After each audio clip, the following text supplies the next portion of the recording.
Two towing corvettes is an achievement in Balloons Tower Defense 6 where you need to complete a game of chimps using just 2 towers.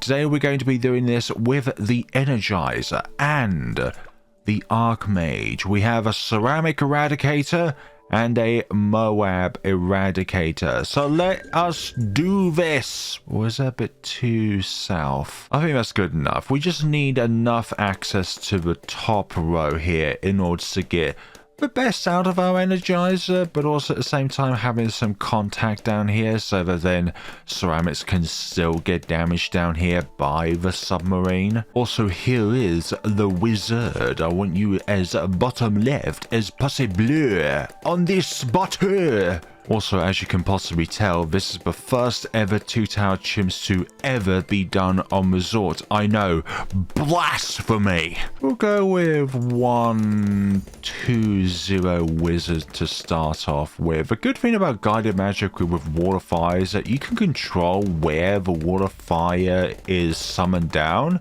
as long as it's within the range of the wizard, that is. I mean, I can't just park it anywhere on the track. It has to be within the vicinity of the wizard. So why the bottom cross path rather than the top cross path where the middle cross path?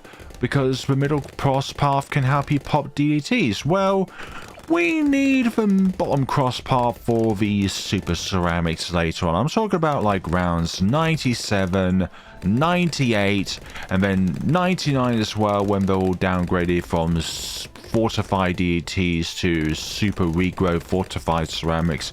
We need that extra input from the Energizer to be able to pop them all. Gotta pop them all, Balloons Tower Defense 6. Well, I can't keep you submerged forever because purple thread is a purple thread. Go to twin guns so we don't die to yellow balloons this early on. I mean, that's never been on the channel ever before, am I right? Round 28, not a problem whatsoever. Also round 27, they all just get ignited when they get to the water fire, so there's not much in point showcasing that particular round. We'll go to plutonium reactor. Yes, we're sacrificing our lead popping power for additional rate of fire when it comes to our radiation damage all around us, which I think is definitely going to be the most optimal play here.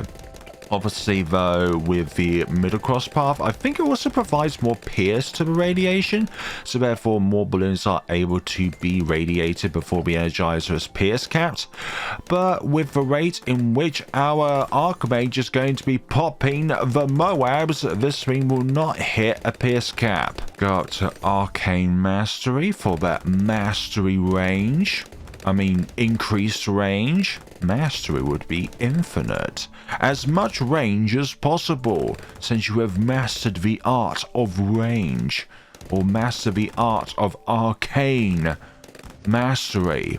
2 masteries in one go. Lead balloon, no issue. And we're you either have to go with the middle cross path Energizer or the middle cross path wizard here, because you need something for the lead balloons. But if you go like 502 and 502, you don't have lead popping power for the early stage of game. You have to go all the way up to Arcane Spike before you can get that little trait. So you have to hit with one or the other, but you can't do both.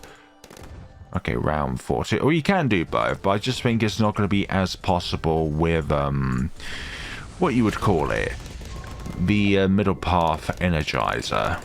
I ramble a lot, and sometimes I repeat a lot of information multiple times, but that is just me, that is just my nature, and I do not know how to rectify this issue that I have with myself, but I prefer being me rather than trying to be someone else. After all, if I don't love myself, who does? Sorry, that was rather dark right there. Just like how dark the submarine can submerge into the waters. Although in this case, I don't think the waters are going to be too deep, considering this is a swimming pool. I'll have to go to Spice Islands in order to get some oceanic experiences and access to a big body of water. Probably called the Pacific Ocean or the Indian Ocean. I don't know, if I think of like archipelagos, I think of like a huge group of islands like in Southeast Asia, like Indonesia, Malaysia, Brunei, also the Philippines as well. I can imagine how hot it is throughout all of the years, since a lot of those countries literally live on the equator. There's no seasons. There is one eternal season, and it is hotter than the fires of this wizard. I have a brother who lives out in Romania, and he says that their extremes are far worse than we have in the UK. So if it's winter, you're going to get snow, and if it's summer, it's going to be in the 40s. And for all of you non-Americans out there, when I say the 40s, I mean centigrade, which is bobbling hot, probably not quite as hot as Death Valley, but still unbearable. Again, just like walking yourself into one of these fires that the wizard is making, unbearable. Although this is more artificial fire, or magical fire rather than natural fire. Although I would wear myself a purple suit made from the materials of the balloons, purple balloons, to ensure that I can walk in any fire and then put it out. Ninja Kiwi, if you share your secrets as to how you can be immune to fire like with the purple balloons, please tell all the fire departments so that then there will be no more fire casualties ever on the planet. Anyways, we are up to the Archmage now. Now, both of these towers in update 47 have been given buffs. The Energizer's been given a price buff, and when I say price buff, I mean it's less money to purchase the upgrade. And the Archmage's mid or its fire attacks now do even more bonus damage against middle class balloons. So this is definitely the best wizard up against middle class balloons. But for all round purposes like clearing up ceramics, the other two wizards are definitely better. And with the transformation of the wizard, you have now upgraded from Harry to Gandalf. Who wants some lobster? Oh, the lobster just died. It's just really strange because the Archmage can decamouflage, so it's just really odd seeing all of these magical bolts not actually hitting camo balloons. But it's like they've got to enter the range of the Energizer and the Archmage in order to be decamofied. And this is one of those rare scenarios where we're using two towers in a two-tower chimp scenario where both towers can decamify. So they can't detect camo balloons, but they can decamify them. Unless, of course, you go with Monkey Sense, but who the hell wants to skip out on bonus Moab class damage? Although you still get the Dragon's Breath though. Sometimes can be a bit of a box check this round because of these clumped up BFBs. Do you have what it takes to get through all of this PS, especially if you try and take them all down at the same time? Also, by the way, round 76 just completely in fire or on fire and irradiated. I miss when Blue Turning Reactor had the normal damage type. Although somebody did say that certain metals have like a high resistance to certain radiations or just radiations in general, which is why I think Ninja Kiwi changed this so that you have to go with heat tip darts in order for the radiation to be able to affect the lead balloons and DDTs and all that, but I still miss it. Did you know that the Energizer was one of the first two towers to ever do a two-tower chimps? The other tower being the anti-balloon. Look it up on the index. It was done in version 2.1. Very, very beginning days of the game where somebody decides, you know what? I'm going to complete an entire game using just two towers. And now look where we are. Hundreds of different combinations possible. And some of which are like with tier 4 towers, tier 3 towers, or if you're silly and you're always pursuing Flying Fortress 2TCs, and sometimes your other tower doesn't even need to be upgraded because Spectra just carries you throughout the entire mid-game up until late game. You just need to get to the Flying Fortress for around 90. That is the only requirement, otherwise the DETs are nigh on impossible. Right, we've got many lobsters here, some of them with extra fortification shell. It's going to be that much more satisfying to crack open that shell. Gosh, I love lobster. Do you like lobster? Do you like the taste of lobster? I sure do. And we're on the correct environments in the hopes of being able to catch some live lobsters on the beach here. But no, we have to put up with this tank. Round 84 coming to a close. Now round 85 with these ZOMGs. Now, I can't remember which update, but Ninja Kiwi made it so that if you have a 502 Energizer, if you put it on darts, it's actually quite powerful. But obviously, the best way forward when it comes to multiple targets is to just keep it submerged. But sometimes you do get more damage out of the Energizer if you unsubmerge it and just enable its airburst darts to do the damage for you, which is definitely going to be a little bit handy when it comes to taking down the bad layer around 100.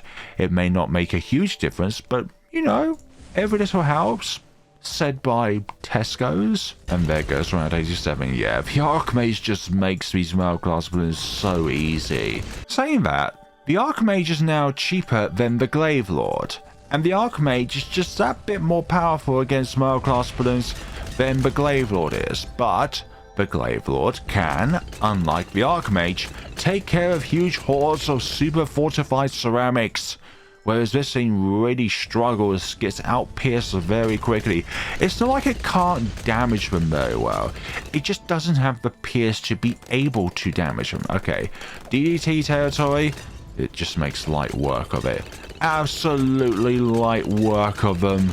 I'll put you on last instead of strong. Just absolutely annihilated by everything. You do the initial humongo damage, and you do the huge humongo clear up of the ceramics inside. What a combination.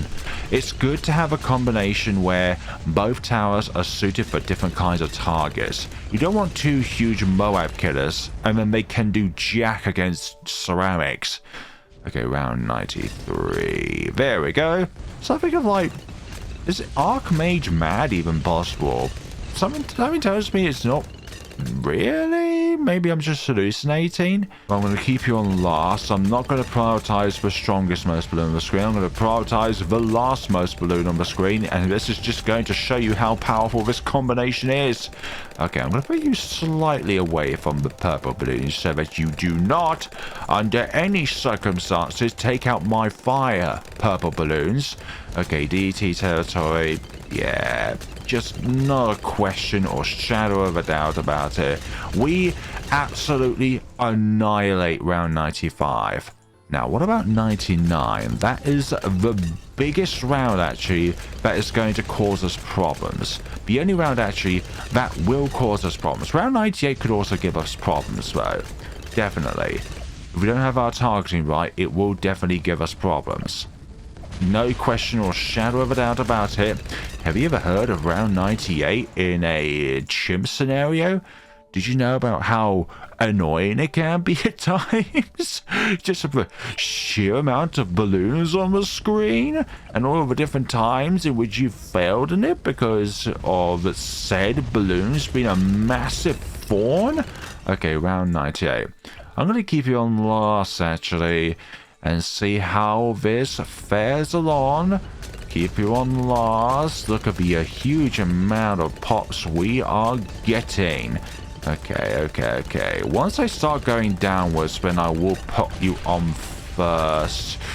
Okay, I'm gonna put you on first still, actually. And that just completely tears up round 98. Okay, now round 99. Okay, fortified DETs, different beats altogether in comparison to regular ones. Put the water fire over there. Then when it starts going over here, we're gonna put water fire over here.